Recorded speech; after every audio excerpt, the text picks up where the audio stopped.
आदाब, नमस्कार, जय हिंद, सत श्री अकाल। दोस्तों, पिछला सारा हफ्ता हिंदुस्तान में एक ही मुद्दे पर बात हुई। सारा हिंदुस्तान एक ही मुद्दे पर बात करता रहा, चाहे वो सोशल मीडिया था, चाहे वो प्रिंट मीडिया था, चाहे वो इलेक्ट्रॉनिक मीडिया था। ऐसा लगता था कि सारा देश एक ही चीज़ पर आकर सिमट गया है, एक ही बिंदु केंद्र पर आकर टिक गया है। मुद्दा था ये जो एशिया कप में इंडिया और पाकिस्तान खेल रहे हैं, क्यों खेल रहे हैं ये था। और उसके साथ लिंक कर दिया गया ननकाना साहब की जत्थे की यात्रा को, साथ लिंक कर दिया गया दिलजीत और अमरिंदर की फ़िल्म को। पहले बात करते हैं जो मैच हिंदुस्तान और पाकिस्तान के बीच में खेला गया, क्यों खेला गया इस पर हम बात नहीं करेंगे। हम ये बात कर रहे हैं खेला गया, जो खेल हो चुका। वहाँ खेल ख़त्म होने के बाद, मैच ख़त्म होने के बाद हिंदुस्तान की टीम ने पाकिस्तान की टीम के साथ हाथ नहीं मिलाए, आपस में हैंडशेक नहीं किया, जो कि एक प्रोटोकॉल है जब से क्रिकेट बनी है। चाहे वो टेस्ट हो, चाहे वो वनडे हो, चाहे वो T20 हो, ये हर एक टीम मैच ख़त्म होने के बाद, चलिए बगलगीर मतलब जफ़ी पाएँ ना पाएँ, लेकिन हाथ एक दूसरे से मिलाते हैं। मेरा अपना ख्याल है कि सूर्य कुमार और उसके साथियों ने हाथ ना मिलाकर एक बहुत ही बुरी बात की है, अच्छी बात नहीं की है। ये कोई अच्छा एग्जाम्पल नहीं जाता, ये कोई अच्छी बात मानी नहीं जानी चाहिए। मान लिया कि आप देशभक्त हो, आपकी देशभक्ति पर कोई इनकार नहीं, कोई क्वेश्चन मार्क नहीं। अगर आप इतने देशभक्त हो तो आप टूर्नामेंट ही ना खेलते। सीधी सी बात है। जैसे वो मास्टर्स वर्ल्ड कप हो रहा था इंग्लैंड में, जिसमें सचिन थे, हरभजन थे, श्रीकांत थे, ये सब थे। इन्होंने सेमीफाइनल पाकिस्तान के खिलाफ खेलने से इनकार कर दिया। तो वो तो बात समझ में आती है फिर भी, लेकिन ये बात समझ में नहीं आती कि 6 घंटे आप ग्राउंड में इकट्ठे रहे, एक दूसरे से बात करते हो, करनी चाहिए भी और करनी पड़ती भी है। फिर जब ड्रिंक्स ब्रेक होता है उसमें एक ड्रिंक शेयर करते हो सब आपस में, एक दूसरे का टॉवल भी इस्तेमाल होता है। तो हाथ ना मिलाने से क्या साबित करना चाहते थे सूर्य कुमार और उसके साथी, समझ से बाहर है, बिल्कुल गलत है। अगर आप खेल रहे हो या तो आप खेलो ही नहीं, अगर खेल रहे हो तो खेल का पूरा सम्मान करो, पूरी रिस्पेक्ट करो, जो बनता है वो करो। ऐसा ना करने से आपने पहलगाम के जो विक्टिम हैं, अगर उनके लिए ये किया तो शायद मैं अगर ये कहूँ कि एक मजाक था तो गलत नहीं होगा। ये तो एक बात थी।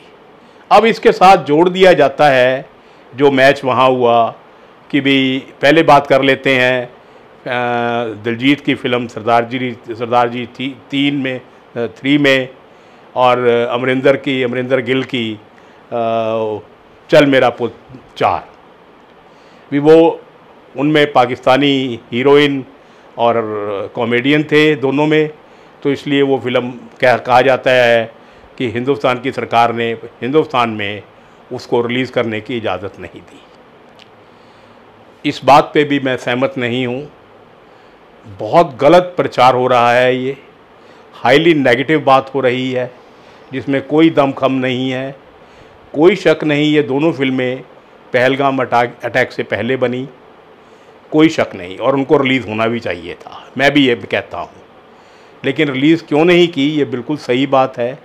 जो सरदार जी 3 थी, उसमें जो हीरोइन थी पाकिस्तान की, उसमें मैं फिर कह रहा हूँ जो पाकिस्तानी हीरोइन थी, उसने फ़िल्म रिलीज़ होने से पहले और पहलगाम अटैक के बाद हिंदुस्तान के ख़िलाफ़ अपने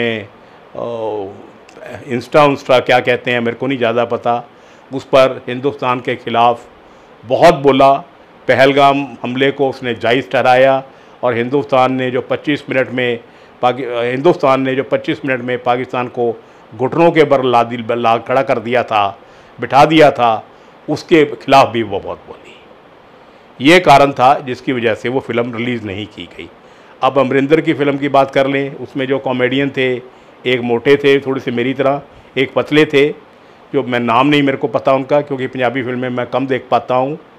तो वो जो पतले वाले थे, उन्होंने पहलगाम अटैक के बाद एक स्टेटमेंट दिया, एक प्रेस कॉन्फ्रेंस में स्टेटमेंट दिया कि हिंदुस्तान की उन्होंने बहुत बुराई की, और उन्होंने ये भी कहा कि अगर पंजाबी फिल्में चलती हैं कॉमेडी तो हम लोगों की वजह से चलती हैं, और हिंदुस्तान के ख़िलाफ़ वो बोले। तो भारत सरकार ने वो 2 फिल्में इसलिए नहीं रिलीज़ की कि वो पाकिस्तानी आर्टिस्टों के साथ बनी है, इसलिए कि उसमें जो पाकिस्तानी कलाकार थे, आर्टिस्ट थे, वो हिंदुस्तान की आन बान शान के ख़िलाफ़ बोल रहे थे, हिंदुस्तान के शहीदों के ख़िलाफ़ बोल रहे थे, हिंदुस्तान की फ़ौज के ख़िलाफ़ बोल रहे थे। तो मैं जो बहुत हंगामा किए हुए हैं सारे चैनल्स, जिनको और कोई काम नहीं है, अभी भी यही इसी बात पर टॉपिक पे बात करते रहते हैं, पॉलिटिशियन अपोजिशन के, उनसे पूछता हूँ एक सवाल कि बताइए, कोई हिंदुस्तान की बेइज्जती कर रहा हो और आप फिर कहें कि उसको आके यहाँ स्वागत कीजिए, गलत बात है ये। दिलजीत अगर फिल्म बनाना चाहता है पाकिस्तान कलाकारों के साथ, अमरिंदर बनाना चाहता है तो बनाए, जब परमिशन मिल जाएगी तो कभी ना पहले रोका ना बाद में रोका जाएगा। लेकिन उसकी वजह फिल्म नहीं थी, वो आर्टिस्ट थे जिन्होंने हिंदुस्तान के ख़िलाफ़, हिंदुस्तान की फ़ौज के ख़िलाफ़, हिंदुस्तान के एक्शन के ख़िलाफ़ गलत बात की। अपोजिशन को भी समझना चाहिए कि हर बात पे अपोज मत करो यार, कोई तो लॉजिकल रीज़न देख लो। क्या आप चाहते हो कि हिंदुस्तान की बेइज्जती एक आर्टिस्ट करे? आप चाहोगे कि हिंदुस्तान का जो सिर है वो शर्म से झुक जाए इन दो ऐसे कलाकारों की वजह से? दिलजीत की मैं इज़्ज़त करता हूँ, दिलजीत एक अच्छा कलाकार है, उसने पूरी सिख जाति का सिर फ़ख्र से ऊंचा किया है। वो पहला टर्बन बॉय है, अक्षय कुमार थे लेकिन वो टर्बन बॉय नहीं थे, he is a first turban boy to act in few Hindi movies which are of very high standard, जैसे गुड न्यूज़ वगैरह, उड़ता पंजाब, बहुत अच्छी फिल्मों में काम किया है और पंजाबियों का, सिखों का मान सारी दुनिया में बढ़ाया है। सिंगर तो घर वो खास है नहीं, सिंगर की बात ना करें तो अच्छी बात है, लेकिन आर्टिस्ट बहुत अच्छा है। अमरिंदर सिंगर बहुत अच्छा है, फिल्म उसकी ऐसी वैसी होती है, चलो फिल्म वो भी हम बात नहीं करते, वो भी अगर फिल्म बनाना चाहे तो बना सकते हैं, जब ये हालात ठीक हो जाए तो आर्टिस्ट आने जाने लग जाए तो बनाइए। लेकिन इन 2 फिल्मों के ऊपर हिंदुस्तान की सरकार के फैसले की बुराई मत कीजिए। अब इसी के साथ जुड़ता है जो एक जत्था जाता है हमारा श्रद्धालुओं का, पिलग्रिमेज का, ननकाना साहब गुरु साहब के बर्थडे पर, प्रकाश दिवस पर वहाँ जाकर गुरुद्वारे में पूजा करनी, इबादत करनी और मत्था टेकना। हालात अच्छे नहीं थे, हालात बहुत अच्छे नहीं हैं, अब भी नहीं हैं, इसलिए हिंदुस्तान की सरकार ने उस जत्थे को जाने की मंजूरी नहीं दी। मैं कोई सिखों के रिलीजियस अफेयर में इंटरफियर नहीं कर रहा, क्योंकि अगर मैं ऐसा करता हूँ, चाहे मैं ठीक भी करूँ, तब भी मुझे कहा जाएगा कि मैं हिंदू हूँ, क्योंकि ये आम सी बात है। अगर हिंदू कोई सिखों के लिए बोलता है तो उसे हिंदू कहा जाता है, अगर सिख कोई हिंदुओं के लिए अच्छी बात करता है तो वह उसको सिख कह के चुप करा दिया जाता है। ये ऐसी बात सोचना एक बहुत बड़ा गुनाह है। मैंने अपनी ज़िंदगी के 50 साल एक सिख लेडी के साथ गुजारे हैं, इसलिए मैं ज़रूरत से ज़्यादा सिख हूँ, इसलिए मेरे को हक़ है इस बात पर बोलने का। देखिए दोस्तों, गुरु नानक देव जी और दशमेश पिता गुरु गोविंद सिंह जी तो कन कन में बसते हैं, रेशे रेशे में बसते हैं, जगह जगह बसते हैं। देखने वाली नज़र चाहिए। ये ज़रूरी तो नहीं कि एक पर्टिकुलर जगह जाकर वहाँ बैठकर ही उनको याद किया जाए, उनका सजदा किया जाए।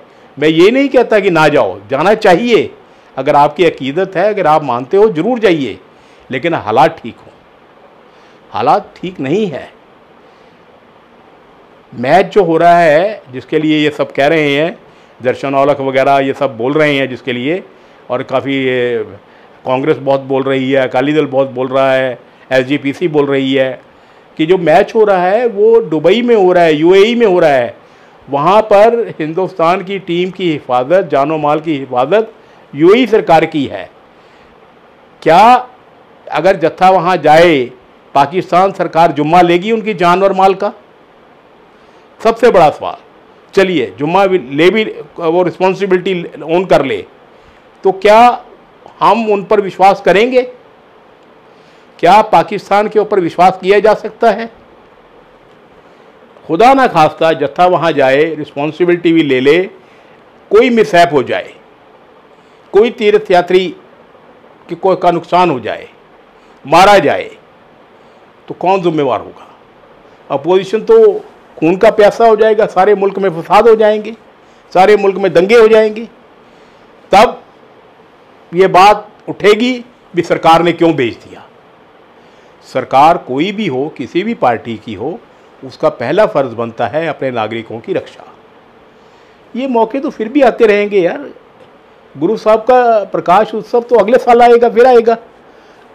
दुआ करो, अरदास करो सब कि हालात ठीक हो जाए, हम वहाँ जाएं, वो यहाँ आए। ये अरदास होनी चाहिए, ना कि ये कि झंडा चौक के मुर्दाबाद मुर्दाबाद मुर्दाबाद। ये क्या क्या क्यों करते हो यार? आप सिर्फ आप मुखालफत करने के लिए मुखालफत कर रहे हो, सच्चाई आप देखना नहीं चाहते, आईना आप देखना नहीं चाहते। ऐसा करना बहुत बड़ा पाप है। मैं फिर कहता हूँ, गुरु नानक देव जी और दशमेश पिता गुरु गोविंद सिंह तो हर एक सच्चे इंसान के दिल दिल में बसते हैं, रेशे रेशे में है, कोने कोने में है। जब चाहो बैठो, इबादत कर लो। ये एक सच्चे सिख का काम है। सच्चा सिख वो नहीं कि वो गुरुद्वारे में जाकर ही इबादत कर सकता है ना, अगर उसने इबादत करनी है वो घर में भी बैठ के कर सकता है। तो इसको मुद्दा मत बनाओ। पहले जान, बाद में सब कुछ। ऐसे ही पहले देश, बाद में मैं। हमारा सोचना तो यही है। आप लोग क्या सोचते हो आप जाने। हमने आप तक ये बात पहुंचानी थी तो पहुंचा दी। अब आप कैसे लेंगे वो आपके ऊपर डिपेंड करती है। लेकिन जाने से पहले, इजाज़त लेने से पहले एक बात हम आपसे ज़रूर हाथ जोड़कर कहना चाहेंगे कि हमारे चैनल को सब्सक्राइब ज़रूर कीजिए। सब्सक्राइब करके जो बेल आइकन आता है उसको प्रेस कीजिए। शेयर का मेरे को नहीं, मैं अगर अच्छा लगता है शेयर कीजिए, नहीं अच्छा लगता तो मत कीजिए।